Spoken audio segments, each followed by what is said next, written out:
All right. Obviously, welcome to the Odds and Audibles podcast. We're going to let some people trickle in here as things progress. So we're going to just.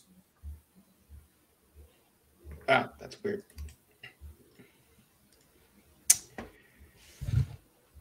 So we'll just wait here for a second. We're going to tweet out the links and all of that. None of this will actually be on the podcast anyways. So just give us a second here. We've got a full one person watching. Excellent. For that one person who is watching, stick with us. We're just going to kind of get everything set up before we jump into the show. Then go ahead and you can drop questions. We'll get to them towards the end. We're just going to recap some portal stuff. And maybe some OC stuff if that's something you have interest in. Question. Hi, Alec. Nice to see you.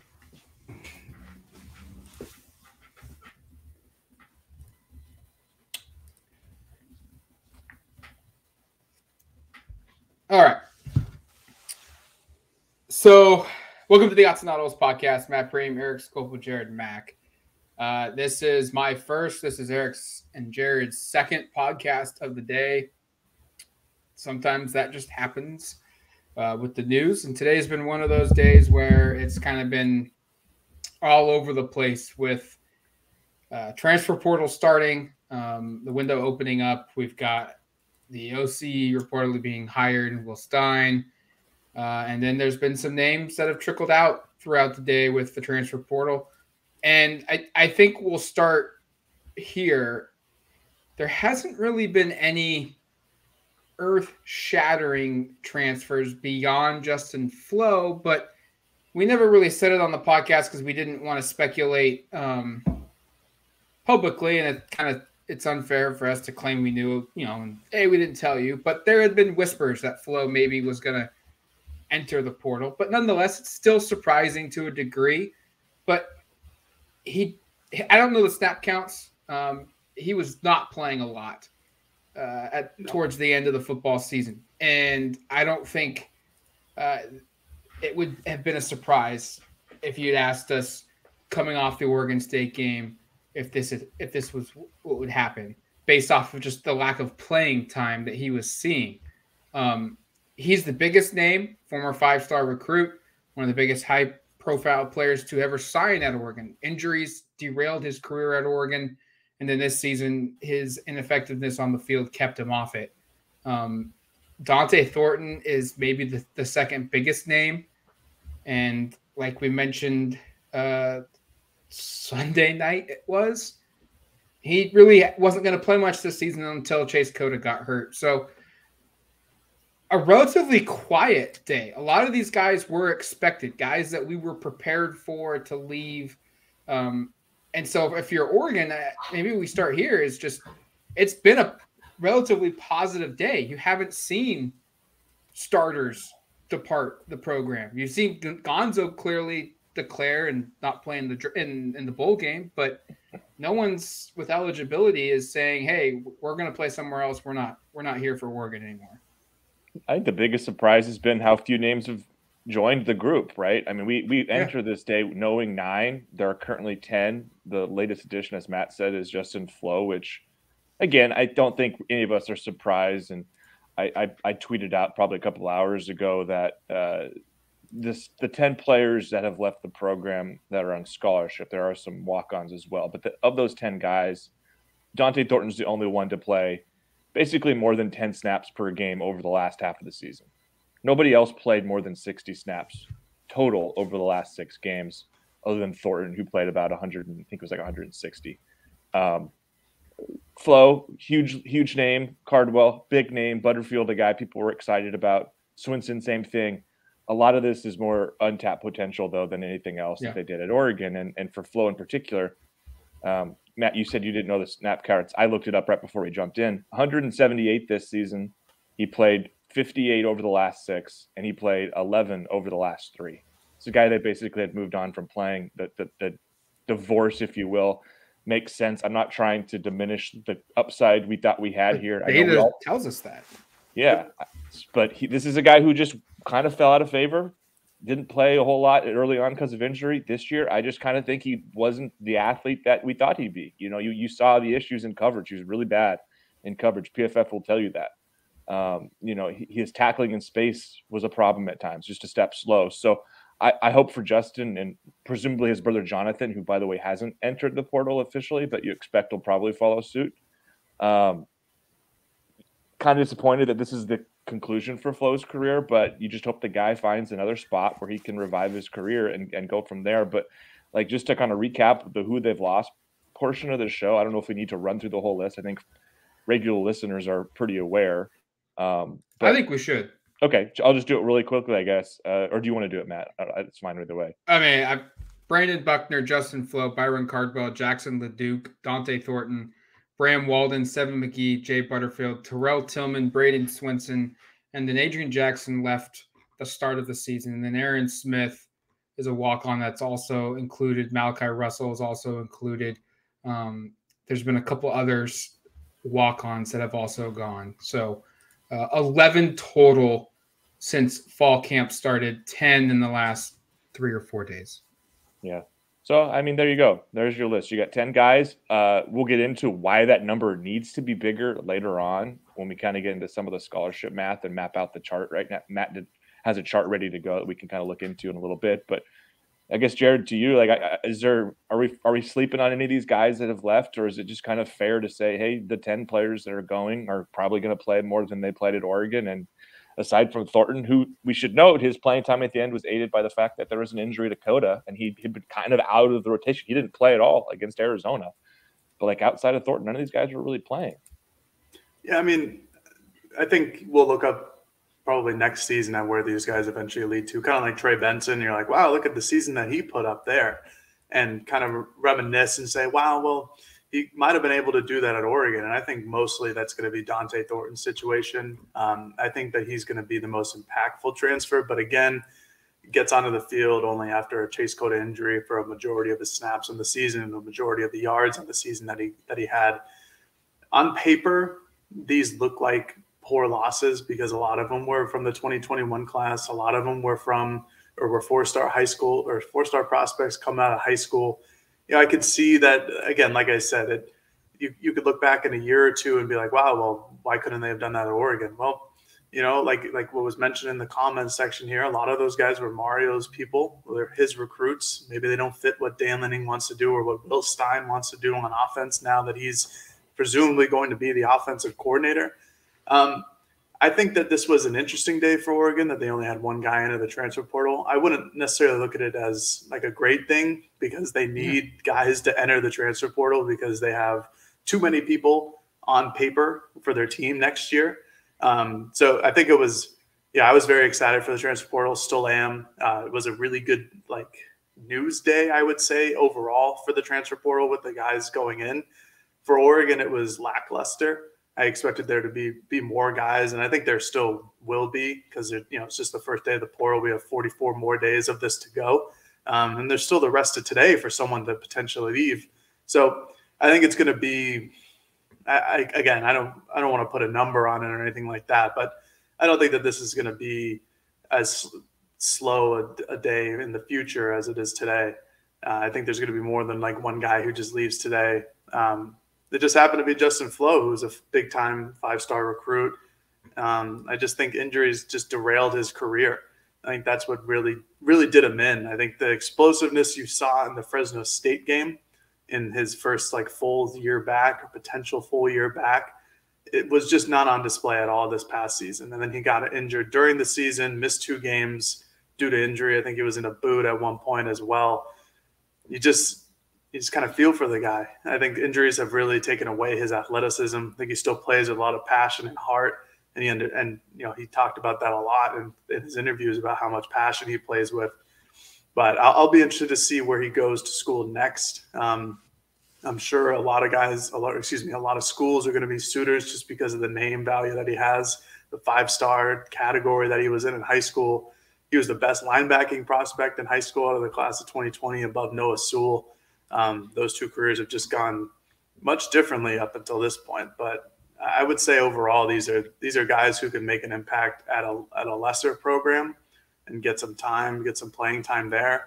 But I don't think it's going to be too big of a miss for Oregon moving forward. That's for sure.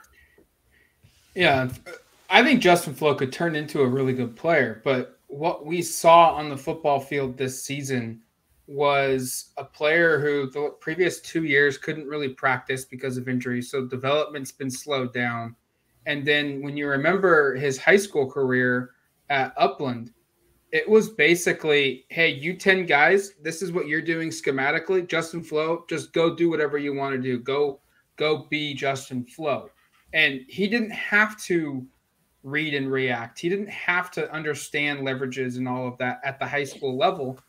And unfortunately, when you combine 2 years without practicing because of injuries, this is what we saw on the field. He was out of position so many times. And, that just can't happen at this level. But now I think he could go somewhere.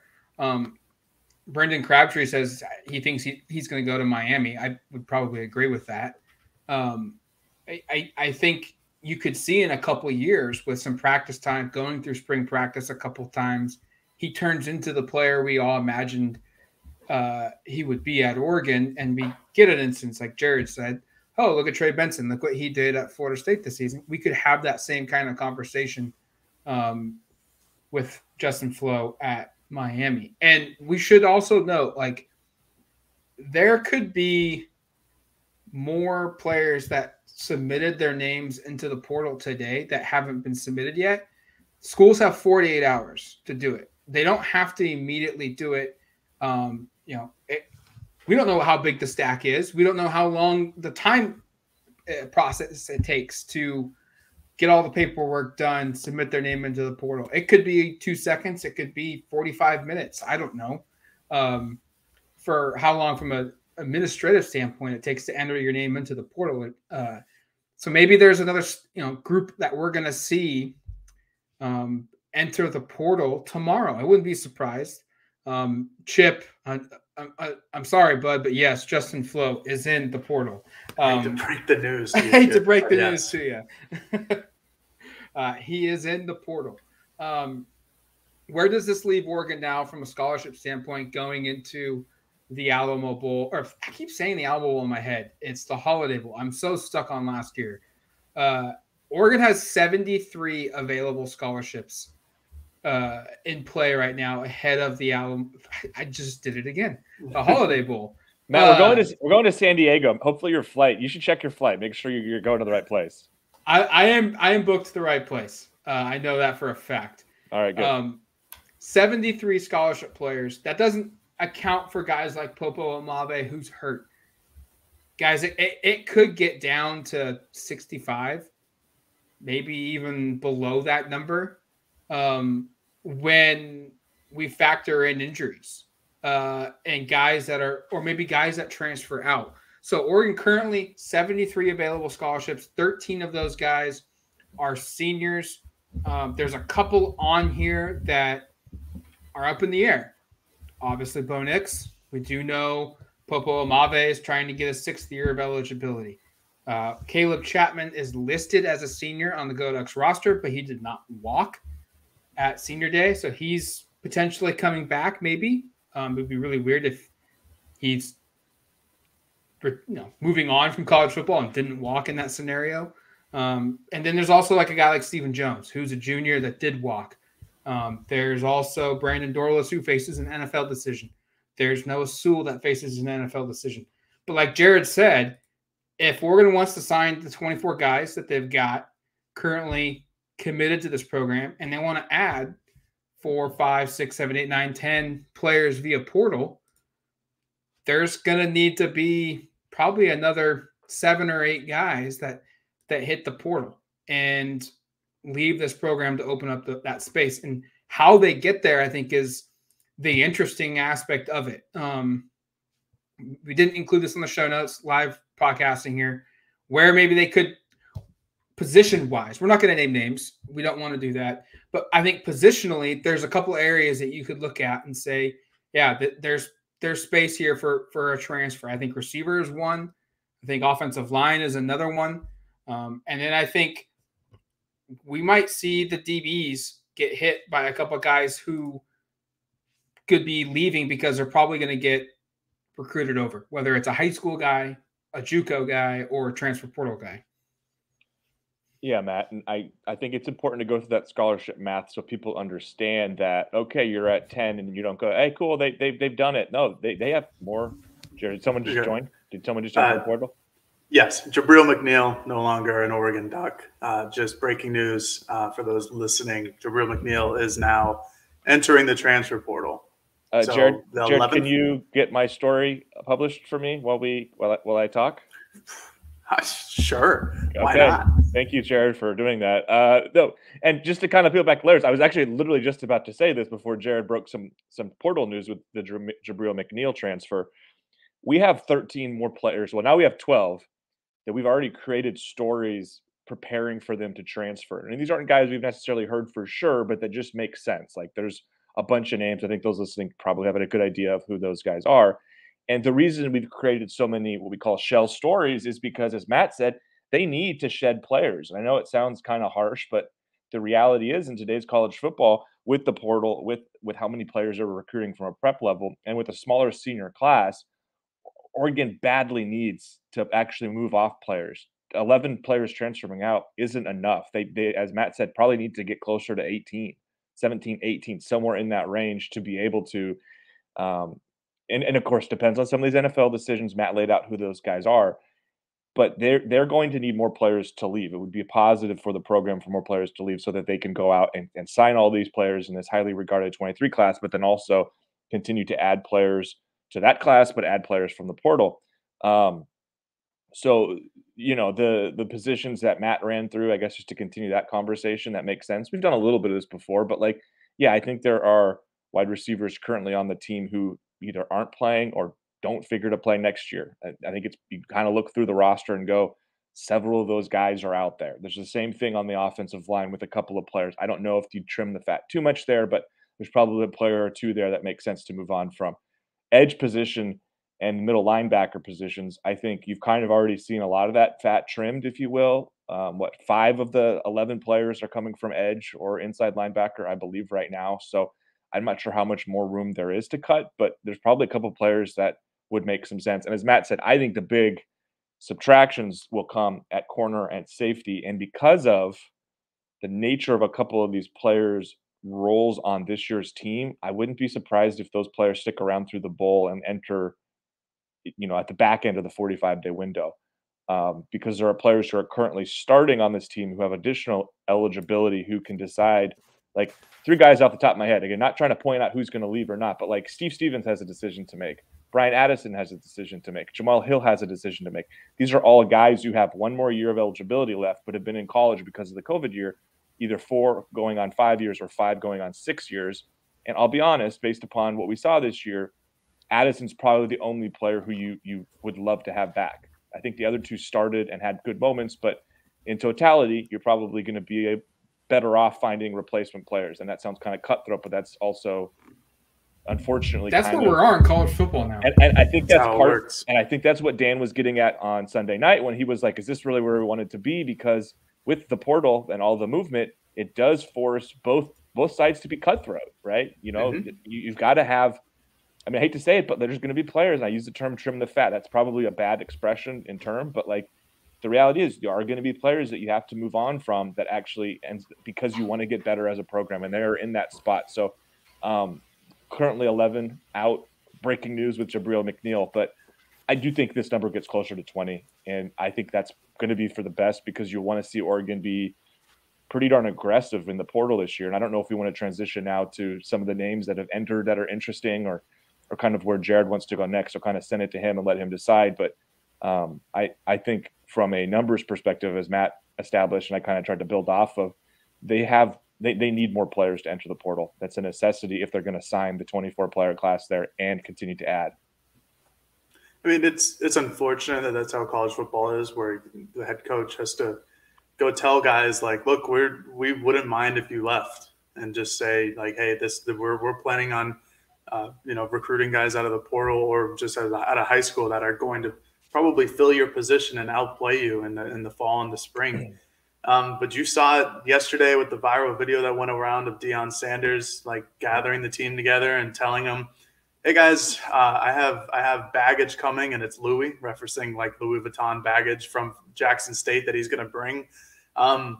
That's just how it's going to be, and those conversations happen. Deion Sanders happened to be in front of a film crew and was posted to Twitter. But those are the conversations that go on inside of the Oregon Ducks locker room, inside of every locker room across the country who wants to get better. Because the nice thing about the transfer portal is if you're a fresh coach like Dan Lanning or Kalen DeBoer or Lincoln Riley at USC, you can bring some of your guys that you had at your past school that you know are really good and that you know are better than what you're going to. And that's probably what Deion Sanders is going to do. Dan Lanning now has the second time a full offseason at this point to get into the transfer portal and really look after guys and see where he can make an adjustment on his defenses and consult with Tosh Lupoy and any of the offensive analysts and coordinators now. So again, this is just how college football is. It's unfortunate, but with the amount of players that are entering the portal, it would make zero sense if a head coach wasn't going to go after him. I mean, unless you're Dabo Sweeney, who sticks it to the man and doesn't take a transfer portal guy, it just makes an abundance of sense because you look at the guys in the transfer portal for Oregon right now, a lot of them were 4 stars. Even Justin Flowe is a 5-star. Those guys didn't pan out. And I'm not saying every transfer portal guy will pan out, but you at least have some credibility, some framework here of their experiences during college. And you could point to that moment when they're playing in a real collegiate game and say, hey, that guy's pretty good. And they have a long track record of being pretty good. We should get him on the team. Speaking of getting players on the team, excellent transition. There's a lot of good targets out there. And I don't know where we really want to begin with this, if we all just have like a list we want to go through. I think we start here. Let's do it. Oh, we've got a question. Oh, look at us. Wow. We're learning on the fly for everybody who doesn't know. This is our first live stream doing like this. Yeah, so if you want to ask questions. Excellent job, Matt. Excellent. Drop them in. I'll monitor it, and when I see fit, we'll throw one in. But this is, I think, a good spot to start with. Brooks asked, if Bo Nix does not return to Oregon, does Frank Harris from UTSA, their star quarterback, does he transfer with Stein to Oregon? And I think we maybe flip it from not just Frank Harris. Does any of the Roadrunners, terrific nickname, by the way. One of the best. Yeah, up there. One of the best out there. I think you open it up to saying, well, any UTSA player, I think it's fairly unlikely that a defensive player will follow an offensive coordinator. But, hey, maybe there's a connection there. I don't know. Offensively, though, I almost shade to no, this won't happen unless it's maybe one of their star receivers. But then in that instance, why is a star receiver going to go to Oregon when they already kind of have Troy Franklin established? Unless Stein really thinks like, these guys are going to be the difference from Oregon being a Pac-12 contending team to maybe a college football playoff team. But I almost think no. I don't think any player from UTSA comes. I think there's probably a better chance a analyst or an assistant coach comes with him, much like Somerville did with Maringer from New Mexico. It's an interesting one. And, you look through, the hard part with quarterback is we really don't know what's going on with Bo. I think we all assume Bo is sticking around for a year. And if that's the case, then it doesn't make any sense to bring Harris. Hudson Card was a name we brought up on, and I think somebody else, I think I saw that name. Oh, I see it right to the right here. One of the last questions about Hudson Card, Texas quarterback. And the reason that makes sense is because Stein was his position coach, offensive coordinator in high school. So they've got a long, any idea how the OC hire is progressing is the most recent question. Well, I think they've gotten there. We're talking about it right now, Tony, in the comments. But yeah, Will Stein is expected to be the offensive coordinator. That was announced earlier today. That not Oregon hasn't officially announced it, but it's been reported. And we're currently discussing if any players from that program, UTSA, which I've been told, don't say San Antonio, Texas. Texas, San Antonio, yeah. Yeah, does not sit well in that area. So I will just continue to use the abbreviation, which is easier anyway because it's 4 letters and rather than like 15. But no, I kind of look at, I didn't count it, Jared. I have no idea what it actually is. I know. No, I look at it and say I don't think Harris makes sense because to me, unless it's just a situation where this guy is so damn good that Stein is like, we have to bring him, and this is the Cam Ward following his offensive coordinator to Washington State situation, which it could be.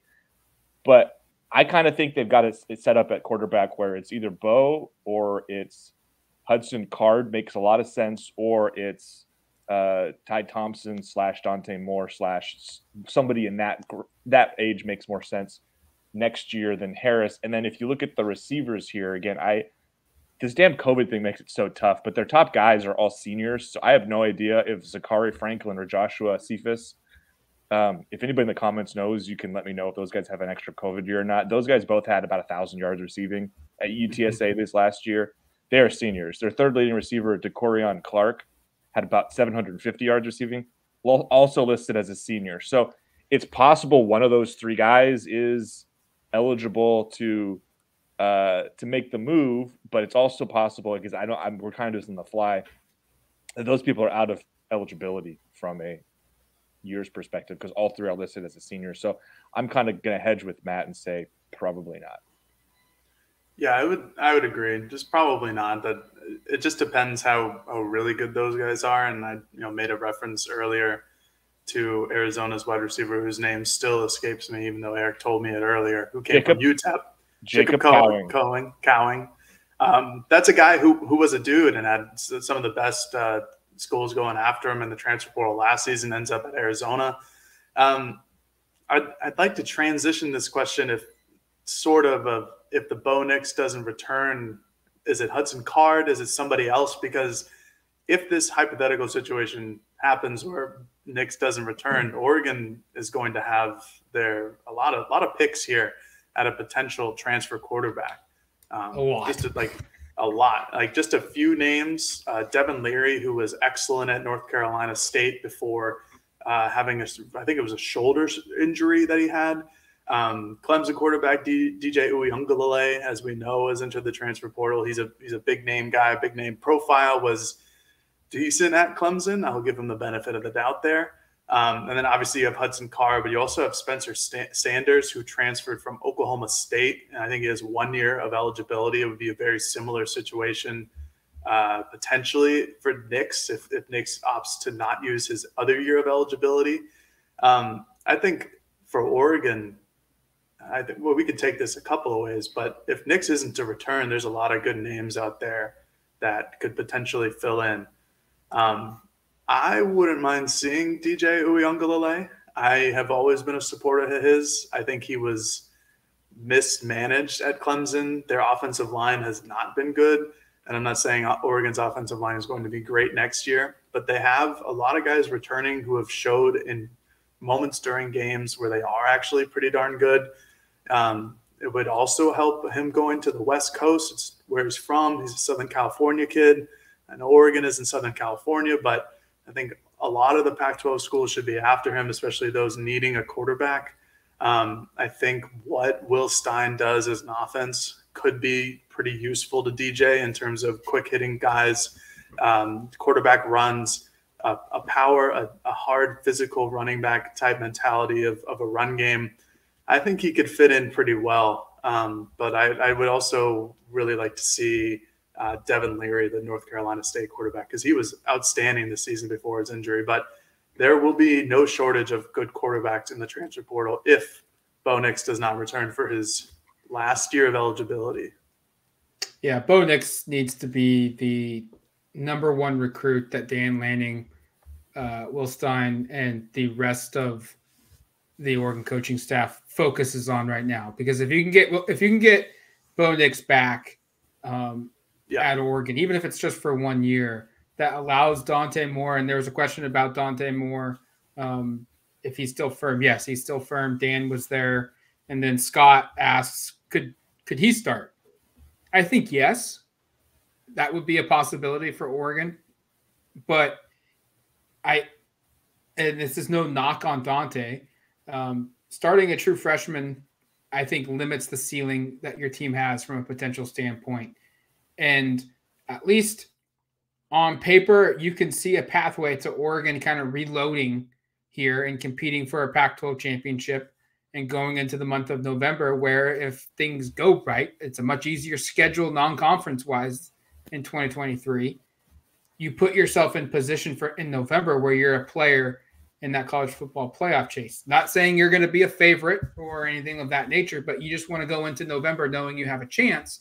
And I think if Bo Nix comes back along with a couple other key pieces, that's a real possibility for Oregon to go into that month. But like Jared said, if he doesn't come, they have plenty of options. And ideally, if you're Oregon, you've got your OC hired now. Now it's, you don't want to rush Bo, but you kind of want to know at least the next couple of weeks, maybe before you go to that bowl game, so that you have a clear understanding of what you need to accomplish post-bowl before the window closes and some of these players start making decisions.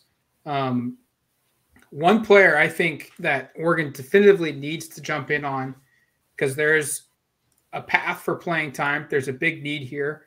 We've talked about it multiple times on this podcast from a recruiting standpoint of tackle and finding another tackle, because there's just not a lot of bodies here, is you let him leave the area when he was at Thurston High School a couple of years ago. Yeah. And understandably so, why you let him leave.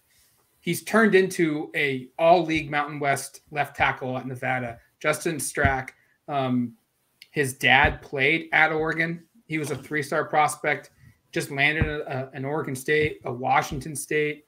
I think a couple other Pac-12 schools have also offered him scholarships. Played his prep football again, like I said, at Thurston and Springfield. 6'5", 292 pounds, really good left tackle. I think would be a really good right tackle for you, with Josh Connolly being your left, but would give you a guy with college experience. It ties in the local connection here as well. And it fills a position that, even though they've recruited well here, they don't have a lot of tackle bodies. And that's kind of what we said a couple of days ago on our preview, portal podcast, is they don't have tackles and they need more of them. I'm with you. Stark is a guy who, you said he's from the area.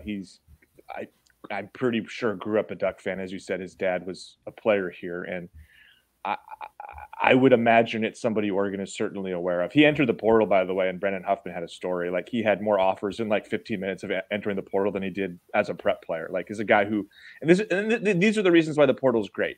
Because a kid like Grant Stark goes to Nevada and doesn't have a whole lot of big interest, plays a couple of years there, he gets a chance now to play at a big school. And that's the reason the portal is great.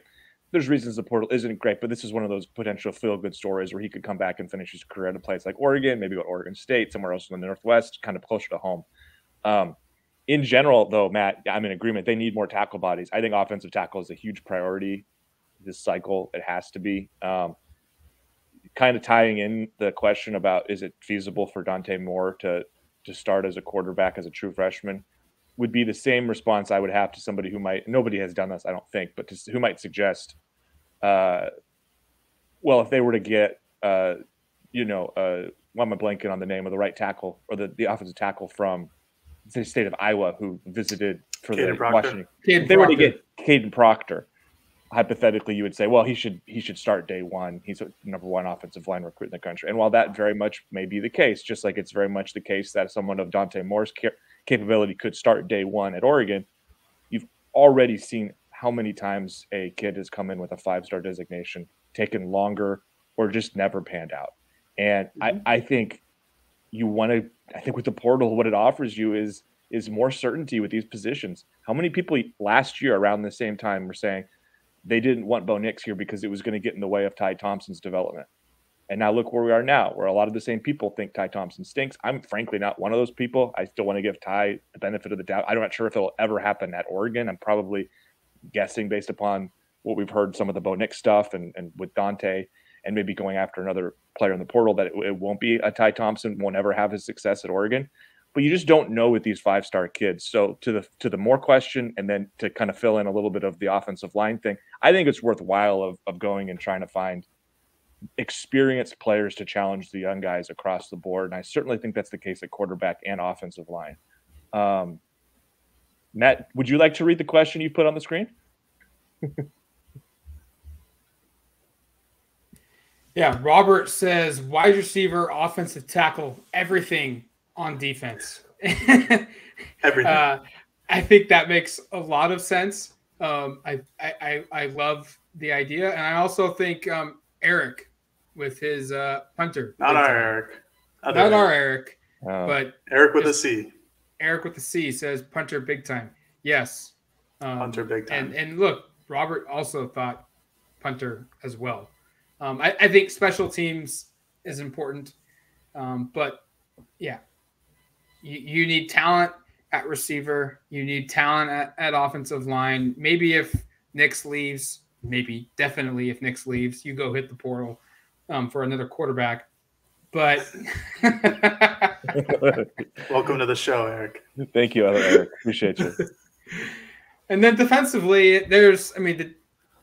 There's a lot of stuff to address there, and it's pretty shocking, to be honest with you, of just how bad, at least from my perspective, things really got. Like beginning of the year, you're like, okay, maybe they're not going to be as good here, but to see what happened towards the end of the season in certain areas was pretty surprising. And look, maybe these are players that just don't fit the system that Oregon wants to run, and it puts those guys behind the 8 ball a little bit. And trying to look at it from a half glass full perspective, I think is really hard, but it's going to require almost a total reload here for Oregon. There's not a lot of guys I think defensively you look at and say, yes, he is really good, and I feel like he's going to be really good for years to come too. I think there's a lot of guys you just go, I don't know.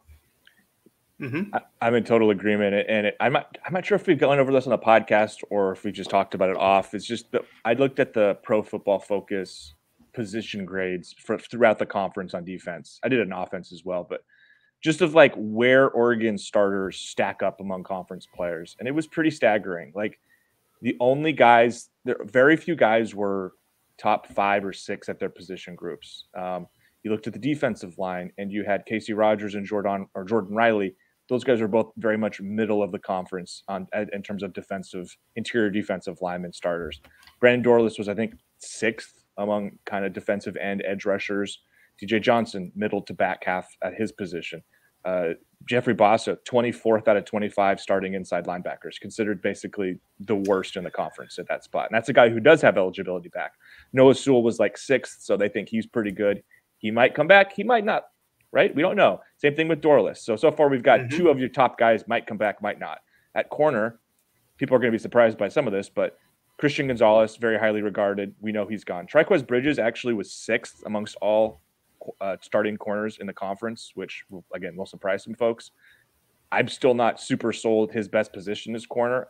If I had my druthers, if you could get a couple straight up good cover guys, put him at safety next to maybe a Brian Addison, who PFF which also was that was spring practice. Those were the starting safeties. Maybe that should be the starting safeties next year. I know Jared was a big fan of that at the time, but I'm running through this and saying, and then the other safeties like Bennett Williams was pretty highly regarded, but he's out of eligibility. And then Steve Stevens and Jamal Hill were both like, I think 19th for Hill out of 24 safeties. And I want to say Stevens was 21st or something. I don't have it all in front of me, but this is my memory.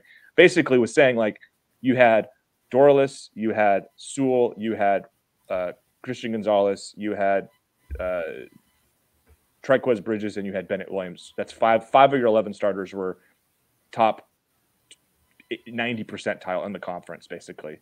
And half those guys aren't coming back, and it's a tough spot. Like, and I do think it's correct to say they need to address a lot. They have a lot of work to do in the portal, and they have to make sure that a lot of the players that are developmental pieces develop. I saw someone ask Like, is it make sense? I'm not sure how far back I could find it, but about like, does it make sense to move Jeffrey Bossa to safety?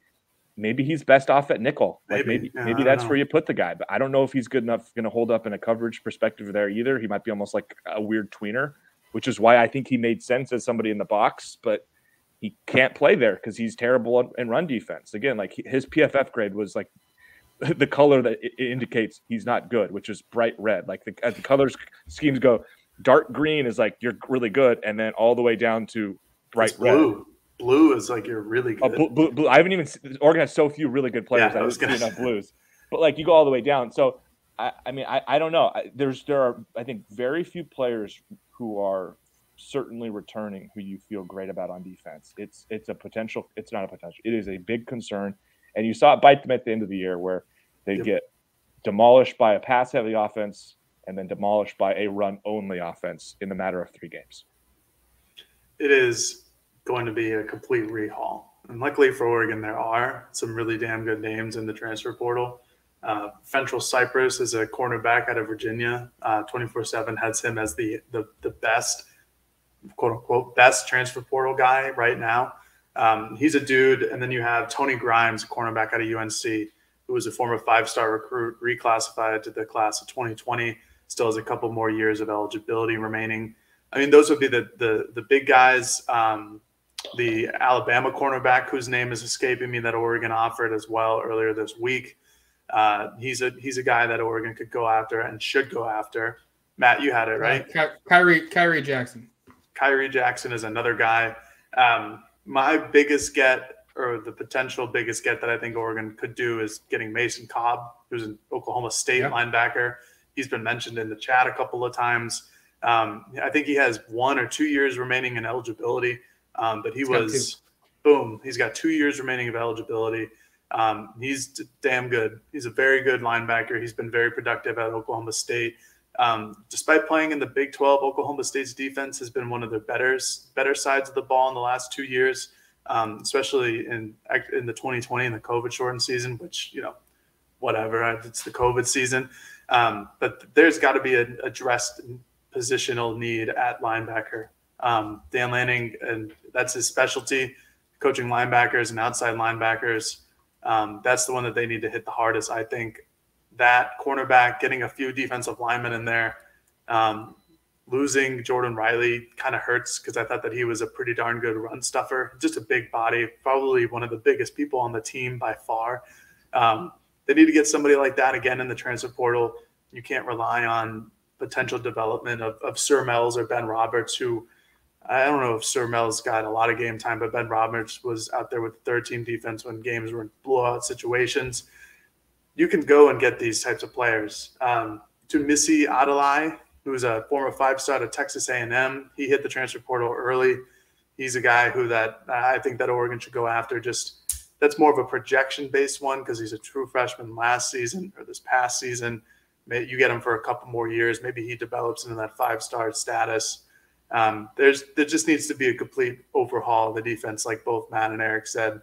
Erik gave us the nice PFF numbers there, but boy, those are not nice if you're an Oregon defensive staff player or person looking at them, because I mean, PFF does a really nice job of kind of helping, like with offensive line and defensive line play and things that just the natural eye doesn't see, and really reviewing all the game tape. But by the end of it all of Oregon's inefficiencies on defense were just so blatant and completely obvious that it all came crashing down, like Erik said, in the last couple of games.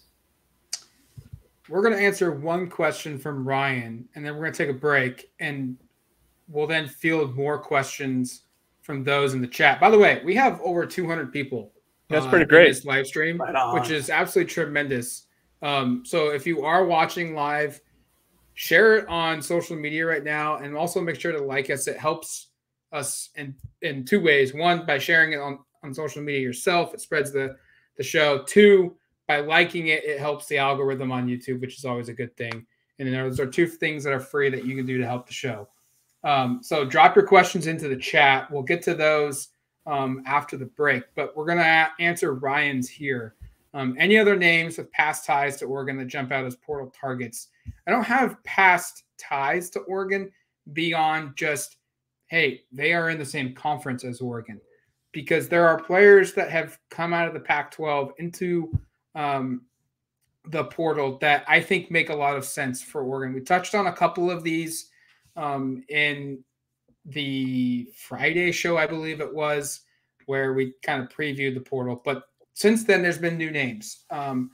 Washington State star receiver, Deshaun Stribling, 6'3", very similar body type to Dante Thornton, 51 catches, 602 yards, 5 touchdowns this season. He is in the portal. That is a guy, I think, he's not necessarily like, hey, automatic, go get him right now. But maybe you go for the big dog at receiver. And if that doesn't happen, Stribling would be a really good secondary option for you to hit. Jared mentioned him. Dorian Singer. You mentioned Cohen, the UTEP transfer to Arizona. The third best Singer, guy. though. You did, okay. Couldn't remember his name, but. Yeah, Dorian Singer, this season, 1,105 yards, 6 touchdowns, 66 receptions. He is in the portal. I'm really surprised that he is in the portal.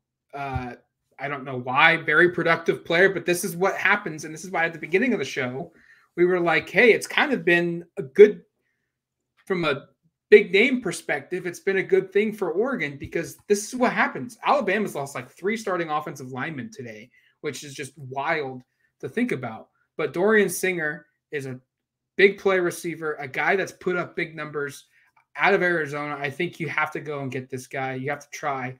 Jackson Turner from Arizona as well, star safety, their best defensive player. I understand Arizona is not a powerhouse program defensively the last few years, but like we said previously, look at Christian Gonzalez.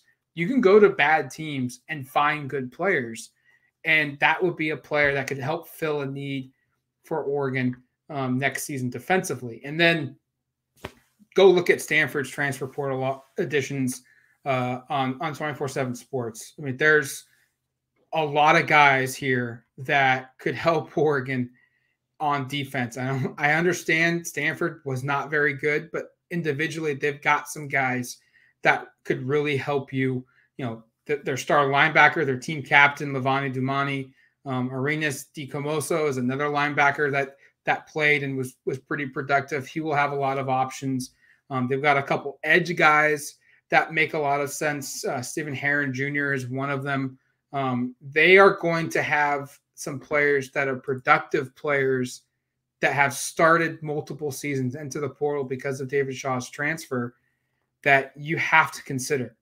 Those are just a couple of names within the league that have some loose ties to Oregon, to answer Ryan's question from my view of the portal today.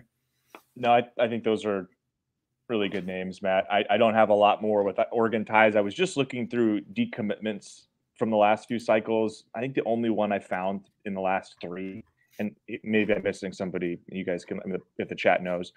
Avonte Williams is a guy from Miami who was committed to Oregon, highly rated player. Looking at his production, I don't know if it's a fit. He had like decent season in 2021. This year it looked like he ended up, I don't know, didn't play much basically. I'm not sure if that's a fit. Positionally, again, safety is a spot where they certainly need to improve their speed and general athleticism. Williams is a really good athlete, so that makes sense just on a bare bones thing. But lack of playing time and early production at Miami leads me to believe that's maybe not as good of a fit as it might sound on paper. If you're just going, hey, here's a top 60 guy who committed to Oregon in 2020 who's now back on the market, that sounds better than if you dive in and go, well, he had like 32 career tackles and it kind of looks like he lost out on playing time to close his career. So Trello in the comments section said, man, if we can get one of those Alabama O-linemen. Well, another one while doing this podcast entered the transfer portal, and Tommy Brockermeyer, who was a former top 10 prospect in the 2021 class. He did not play at all. I don't think this last season with Alabama, the last 2 years at Alabama. He's somebody who probably has 3 or 4 years of eligibility.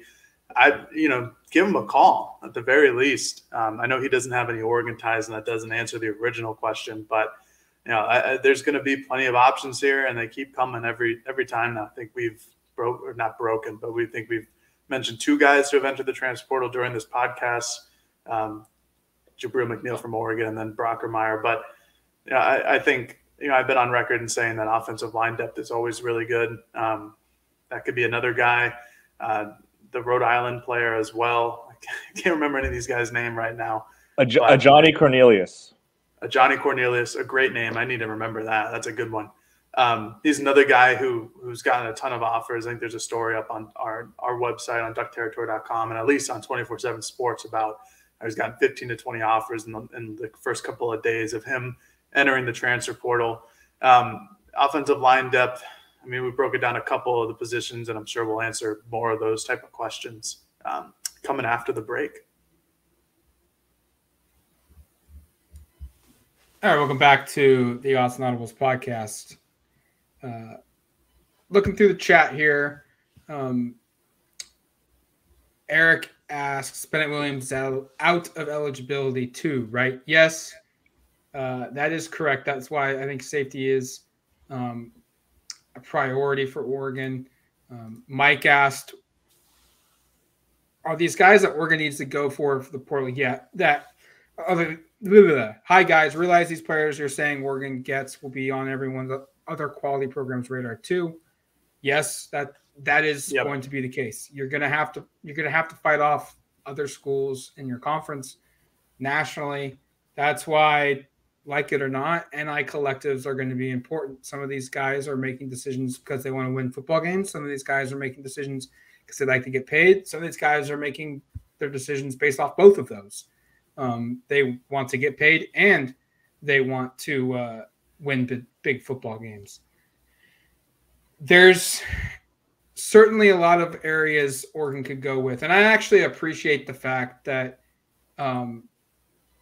Oregon hasn't kind of sprayed the NCAA transfer portal with a ton of offers. I don't know if that's by design, and maybe tomorrow we see 15 scholarship offers go out, but they've only made 3 so far, 2 of which went to FCS players before the portal window opened.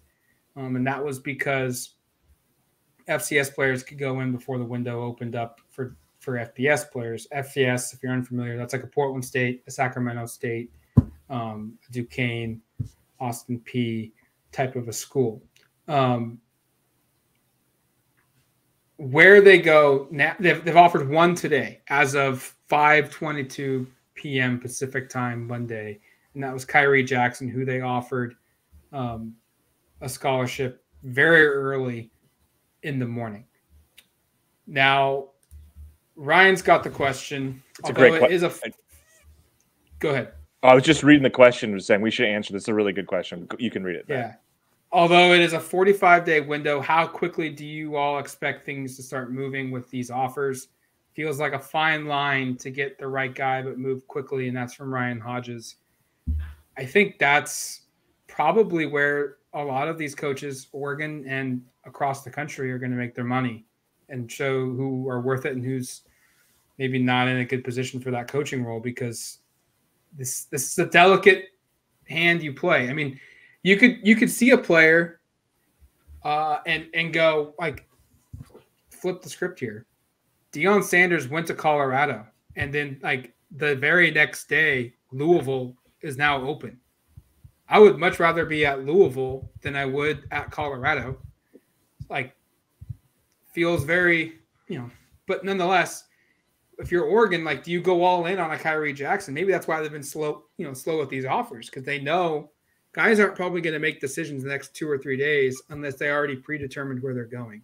And It doesn't really matter if you offer them today anyways. This question reminded me of our conversation with Marshall Malco from back in August, I think, where he talked about the process of even offering a prep recruit and kind of all of the evaluation that goes into that. How they have, like, basically what do you say, 5 people per every part of staff that can even, I mean, it's a huge staff of people that are going through a ton of film and trying to determine, do we like this? Do we not like this? Now after you get through the first hurdle of, is their play on film impressive? You get to some of the character stuff. You get to how, talking to players or people around them, kind of what they are as people. Once you get through that, you want to get them on campus. You want to see it live. Just the process it goes through to offer a prep recruit, based on what Malco said, I thought was really interesting. When you kind of break it down in the terms of the portal, you realize why maybe it does take a little bit longer.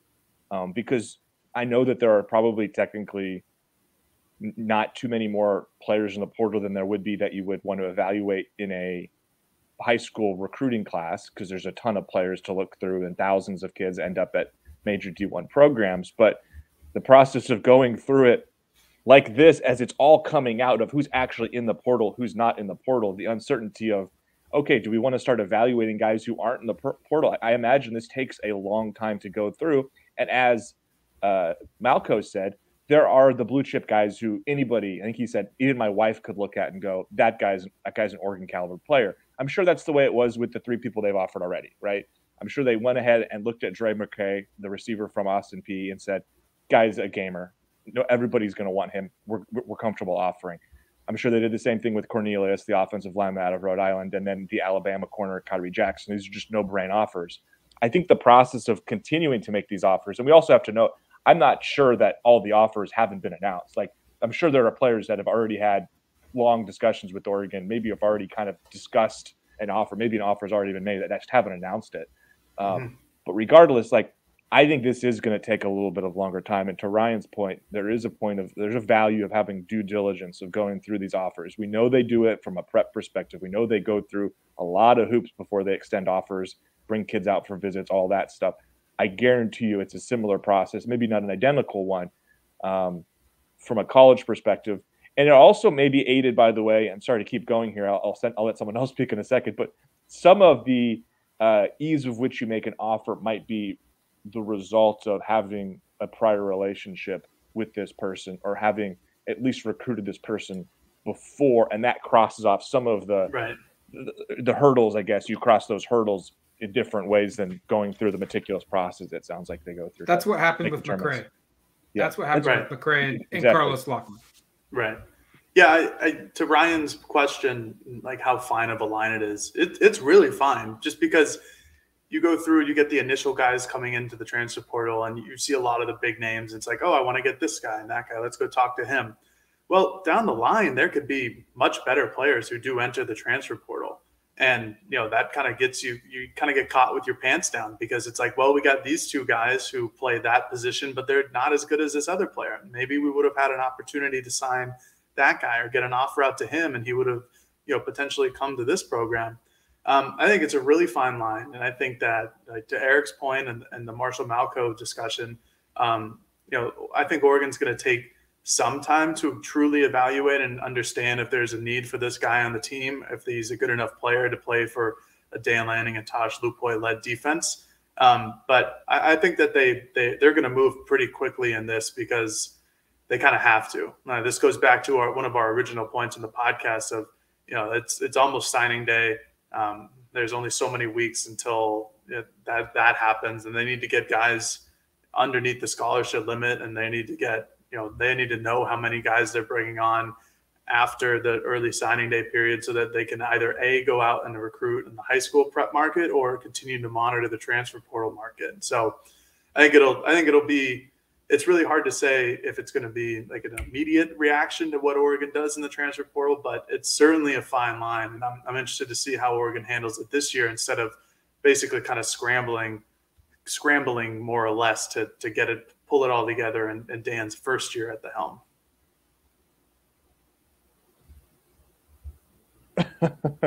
Matt, you're muted. Nope. Sorry about that. Kingston Green asks, how long before Will Stein leaves for his dream school head coach offer at Louisville? And he says it tongue-in-cheek probably, but there's probably some reality to this. And I think, and I'm not trying to make this towards directly at Kingston, but part of the fan base, I don't know if he's included in this or not, but needs to get past the pre-Chip Kelly era of Oregon football, where every assistant coach stayed at Oregon for their entire career. Because sometimes those coaches are really good and they just choose to be a position coach for their entire career. And other times those guys are nothing more than what they are as a position coach. And I think the greatest accomplishment you can have, and this is what Dan said, I think, about the OC search before he made his hire like 7 hours later, was that they want to hire guys that are sought after. They want to get guys that other schools want to come and hire from, because that's a sign of a good program. What's a realistic expectation? I think if you get 2 full seasons out of Stein, I think that's good. Nick Saban, granted it's Alabama, it's not every school, but Nick Saban goes through like a coordinator, like he has to replace one like every year. And sometimes it's multiple coordinators every year. Yeah.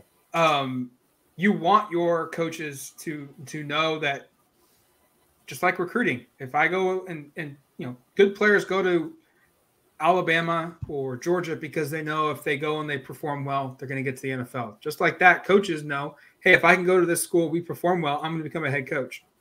Someone asked me yesterday on Twitter, like, go back and look at the offensive coordinator history at Oregon, that if you get this job, more than likely you're going to become a head coach somewhere relatively soon. Whether it's at Oregon because you've been elevated or you leave somewhere else to become their head coach. So I think get 2 years out of Will, and anything beyond that is pretty gravy. And if he's gone after 1 year, it means, hell, you had a really good season. Right. Exactly. But if he's gone after 1 year, it also means Louisville cut bait with its new head coach, which they're just I forget. Did they fill that position, or did they just open up today? I think it just opened up because some former NFL player is like their interim head coach, and you'll look that up. I just asked because the odds of Will Stein taking the Louisville job in the short term would feel very Oregon.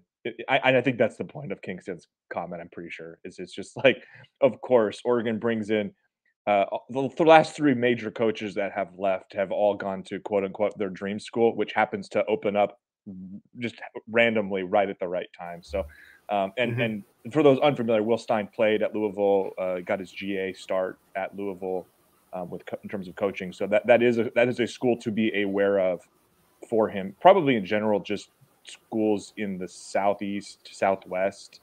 Texas is a place he spent. He's a Kentucky guy, yeah. Kentucky, Texas. I'm kind of that part of the country is where he's from. Unfortunately, I mean, this is not to go down to too much of a tangent, but we could have this is the unfortunate thing for Oregon. If you're tired of seeing your coaches leave, it would be great if the state of Oregon or the Pacific Northwest in general just had a better overall high school football talent, had better college coaching talent that came from it. I mean, this is why Mark Helfrich, in theory, was going to be a great hire, because he would never leave that job to go anywhere. Unfortunately, he wasn't good enough at the job to keep the job, because this is a guy who played at Marshfield High School down in the state of Oregon. So that was a guy who was never going to leave, but unfortunately he left because he couldn't really crack it. I'm having a lot of fun doing this, by the way. I said it in our Slack message a second ago. We don't really do these live streams. Kind of fun. It's a good time. Maybe we should do these more often. Let us know if you agree, if you're having a good time. We've got like 215 people in here. We're an hour in. I don't know what our plans are. Matt, you just you've been on a plane for most of the day. I don't know how much longer you want to keep doing this, but I think in general, I'd like to do more. I think we should do more of these. I'm having a good time with this. Yeah, I agree. It's been a hit. I'm quite surprised at the number. Over 215 people now, and a lot of those people have stayed on for the entirety of the show too, which is tremendous. Let's answer this last question real quick, and then we'll wrap it up, and we'll do another one maybe a little bit later on this week, or I don't know what day it is. Oregon played on Sunday. It feels like it's Sunday because they always play Thursday, Saturday, but it's Monday, but it's 5 o'clock and it looks like it's 12 o'clock out at night. BFlow22 asks, feels like edge is a need right now. What are the chances Oregon goes after Elijah Judy, recruited by Landing in his dream school was Oregon? The infamous dream school. We quite hear that quite often. So often, every recruit. I mean, yeah, if with Lanning having the previous relationship, absolutely. I'm sure he at least considers it. But beyond just Judy, it's can you find any edge player to help the program? Any player that can bring a pass rush? Because look at Oregon's commit list for the 2023 class. Guys, I don't see anybody on here that you look at and say, like, definitively, he's going to bring half the production that Kayvon Thibodeau brought as a true freshman.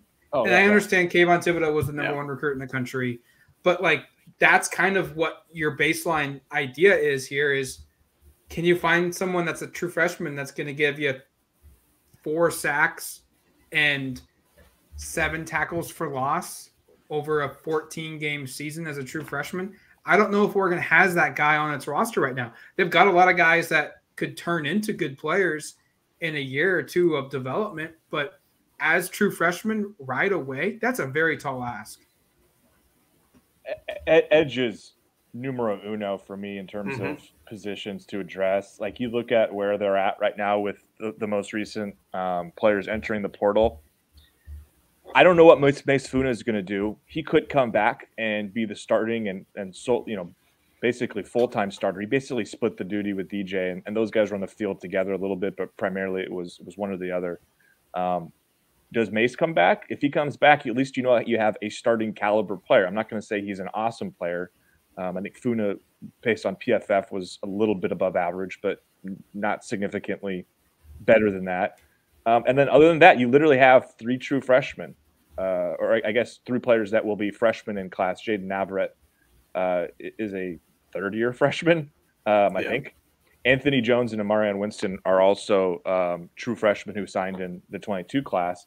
You do have a lot of players, as Matt said, coming in 23, but as he also said, and I'm in total agreement, I don't think you feel like any of those guys are surefire instant impact guys. So whether it's Elijah Judy, who, for those listening, is he really an edge? Isn't he more of an interior guy, or is that just a different part of the question? He's like about 300 pounds, if memory serves. But he's I know he went to A&M, was part of that massive recruiting cycle they had last year, that like uber number one best class. So like you've got to find 2 or 3 guys in the portal at edge. I think that is imperative. They just don't have the guys right now. I see a person in the comments asking about Noah Sewell coming back. We've heard some possible positive things there. If he does, can he play off the edge a little bit? Like, I'm just trying to throw out ideas. I don't know if he's quite – I'm not sure if that's a better fit or not. But, I mean, they are at a spot here where they really – like, I don't know if people realize how bad the pass rush was to close the season. They had 3 sacks over the last 6 games. They had 16 on the season. That's as far as I was only able to go back to 2005's tracking individual stats for Oregon football from a sack perspective. That was the lowest. That's the lowest. It's almost lower than the COVID year.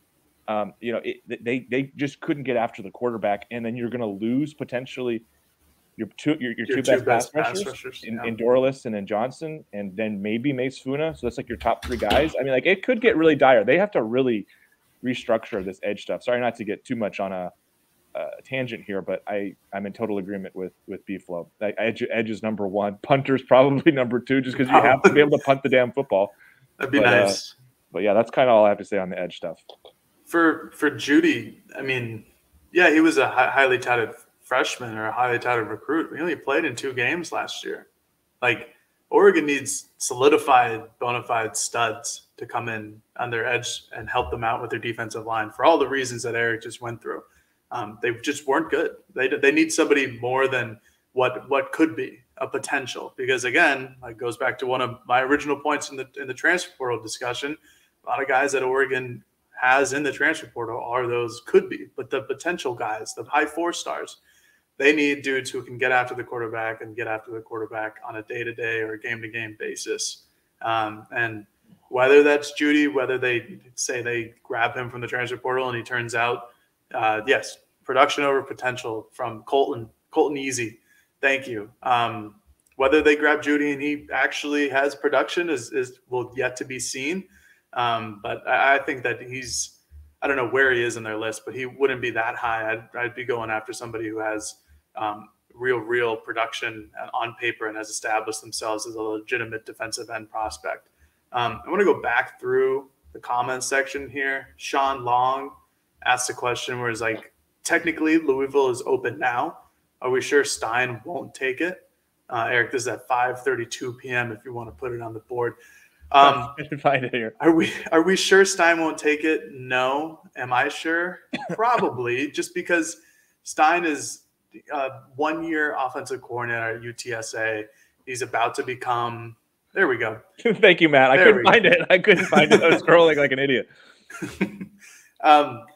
Technically, yeah, he could take it. I'd just be absolutely stunned.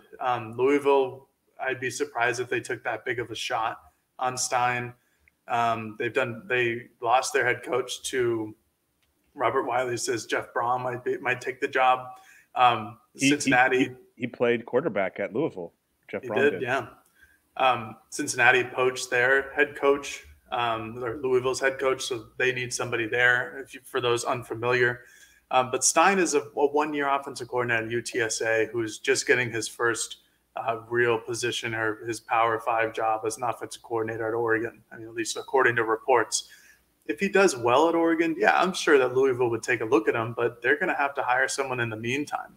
So while that job is open, I picked this question just because every time Oregon hires somebody now, especially offensive coordinator, it's the question that we answered earlier is how long until they take next job. It won't be before. It won't be who was it? Cliff Kingsbury, who took the job at USC to be the offensive coordinator, and then took the job to be the head coach of the Arizona Cardinals before he even stepped foot in LA. I don't think that's going to be the case here with Will Stein in Oregon. And if he takes a job at Louisville, maybe he does eventually because he did play quarterback there and was replaced by Teddy Bridgewater, but it's not going to be within the next 2 weeks. All right, it's going to do it for us here on the Odds and Audibles podcast. Thank you for listening to the pod. Thank you for watching the live stream. Had well over 200 people on our first one for a huge chunk of this show. Don't really know when we'll do another one. We'll do another one based off of the results and certainly the comments throughout the show telling us to do more of these. Drop in the comments a comment of just what time frame you'd like these live streams to be available if you want to be on them. We'll try and accommodate that to the best of our abilities, but realize we have lives too. But right now we don't because it's football season, it's bowl season, it's transfer season, it's recruiting season. We're getting offered free drinks right now, and that is Placido's is a top notch. I love Placido's. Big fan. Mm-hmm. Where is Placido's? I'm no good with directions, but it's like what off the 5th or something like that. It's pretty. Oh, it's in Eugene. Yeah, it's in Eugene. Oh yeah. Okay. Wonderful establishment, fine Italian cuisine. Okay. Well, that certainly feels like a possibility that we could make that trip, but we'll figure out when we go. Thanks for the offer. Thank you for listening to the show. Thank you for watching the show. Thank you for asking questions. Hit that like button. Subscribe to the show. We'll be back later sometime this week with another edition of the Odds and Audibles podcast. Talk to you later, folks. Peace.